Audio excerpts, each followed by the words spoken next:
लिए संदेश भेजवाता है कि समधी साहब मुझे आपसे कुछ खास बातें करनी है। और ये खास बात क्या है, यही उधड़बुन में गोपी मायूस हो जाते हैं। आगे देखेंगे इस सीन में।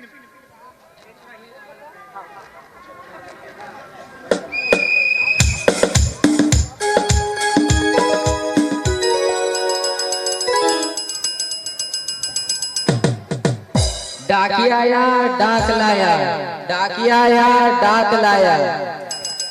अरे ओ गोपी चाचा बाहर आइए, गोपी चाचा बाहर है। गोपी चाचा क्या बात है बेटा, किसकी डाक आई हुई है?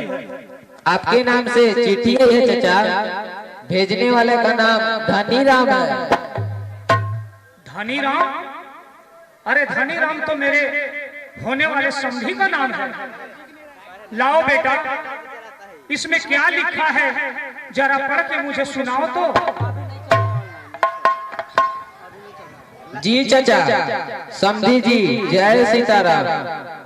मैं आपके घर आ रहा हूँ। शादी की तारीख तो तय हो चुकी है, पर मैं कुछ खास बात करना भूल गया हूँ जो मैं इस पत्र के माध्यम से नहीं बता सकता।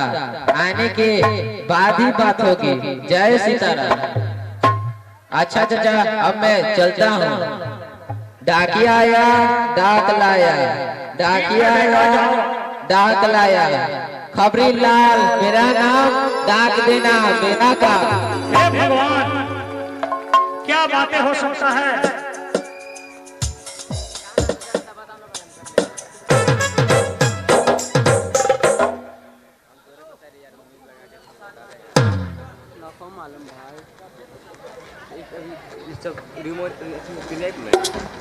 हे भगवान, मुझे तो सारी रात नींद नहीं आई। मुझे समझ में नहीं आता कि ये कौन सी बात हो सकती है जो समधी साहब करना भूल गए हैं और वो सामने से ही बातें करना चाहते हैं। मुझे तो समझ में नहीं आता। आखिर क्या बातें हो सकती है। बाबू बाबू, अब इतना चिंता में क्यों है? क्या बात है बाबू? कुछ नहीं बेटी, बस समधी साहब का कल खत आया था और वो आज अभी आने ही वाले हैं। खत के माध्यम से उन्होंने खबर भिजवाया है कि उनको कुछ खास बातें करनी बाकी रह गई है। परसों बारात आनी है और आज क्या खास बात करना बाकी रह गया है। बस यही सोचकर दिल घबरा रहा है बेटी। बेटी अब बाप के लिए बोझ होती है ना बाबू?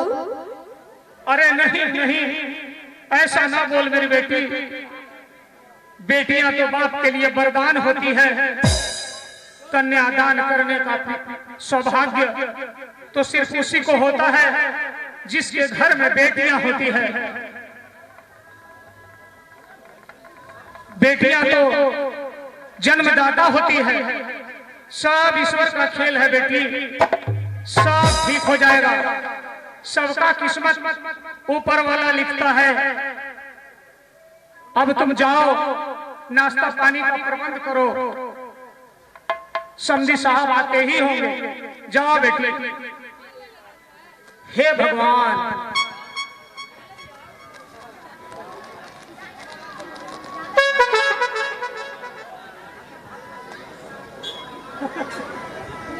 आइए आइए समधी साहब आइए। जय सीताराम। जय सीताराम। बैठिए।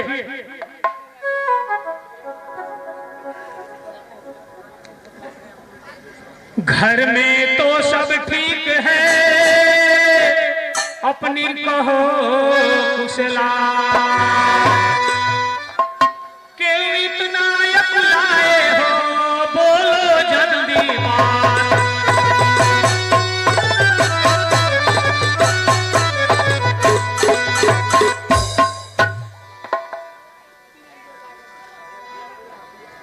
परसों बारात लाओगे घर में मेरे वादा पक्का तो है ना, बताओ हमें। आपका बेटा मेरा जमाता बने, तुम भी भैया समझी बनाओ हमें, तुम भी भैया समझी बनाओ हमें।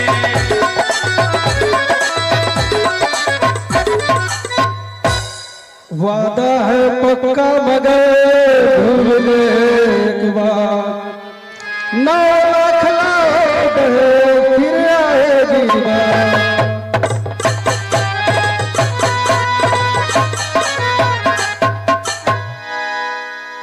घर से मंजू शर्त गोपी मेरे, लाओ बारात जल्दी बताओ हमें। और मैं जाता हूँ जयराम जी की मेरी, ये न झूठा दिखाओ हमें।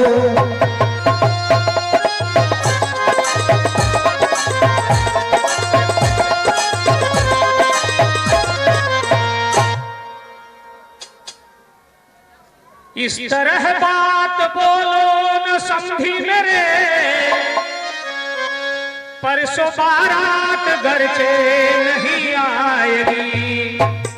लोग मारेंगे ताना इधर से उधर, घर की इज्जत हमारी चली जाएगी, घर की इज्जत हमारी चली जाएगी।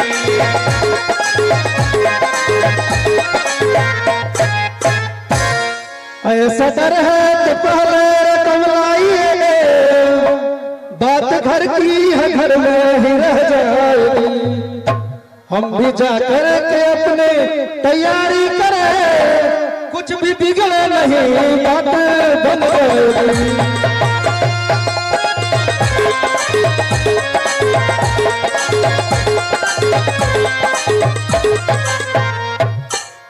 हमको मंजूर है ऐसी शादी नहीं, बात बन जाएगी या बिगड़ जाएगी। गम नहीं चाहे कुंवारी बैठी रहो, मेरे कारण गृहस्थी बिगड़ जाएगी।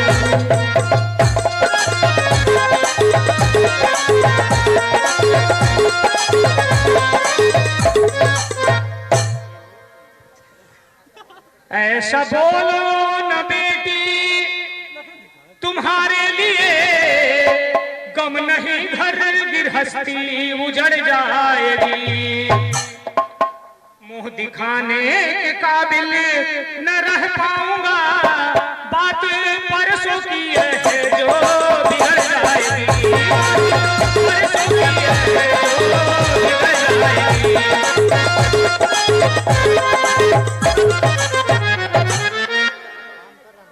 सुनिए गोपी चंद, अब मैं जा रहा हूँ।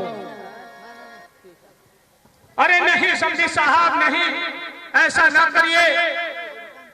लड़की की बातों का बुरा ना मानिए, चाहे जैसे भी होगा मैं परसों आपको पूरे दहेज की रकम दे दूंगा। एक बात कान खोल के सुन लो, अगर 100 रुपए नहीं दिए तो तुम्हारे घर आई हुई बारात वापस चली जाएगी। जैसी आ गया समझी साहब, मैं पूरा रुपया आपका दहेज का दे दूंगा। ठीक है, अब मैं चलता हूँ।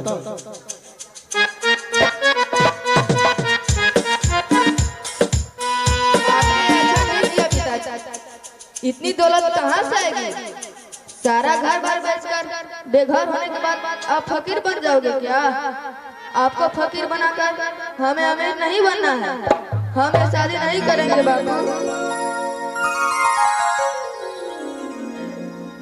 तुम चिंता मत करो बेटी, मैं अभी अपने एक मित्र के घर जाऊंगा और वहां से कुछ कर्जा उधार लेकर आऊंगा, और देखना मैं तुम्हारी शादी धूमधाम से करूंगा और तुम्हें अरमा की डोलियों में बिठाकर विदा करूंगा।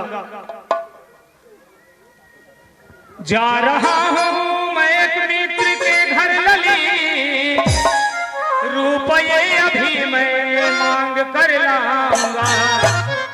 से रहो मेरी लाडो, खुशी से तुम्हें अरे माँ की डोली में तुझे बिठाऊंगा, अरे माँ की डोली में बैठाऊंगा।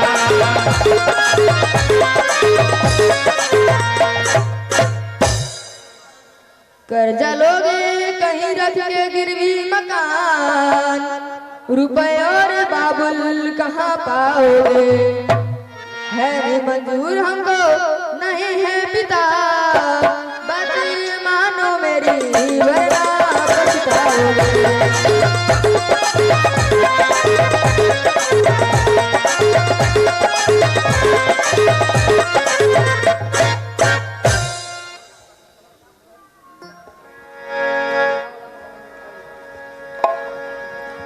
नहीं, तुम बेफिक्र रहो, ये सब तुम्हारी चिंता करने की जरूरत नहीं है। मैं पैसों का प्रबंध करूंगा ना, चाहे जैसे भी होगा। घर गृहस्थी सब चाहे न बेचना पड़े, लेकिन मैं तुम्हारे खुशी के लिए वो भी करूंगा बेटी। तुम चिंता मत करो।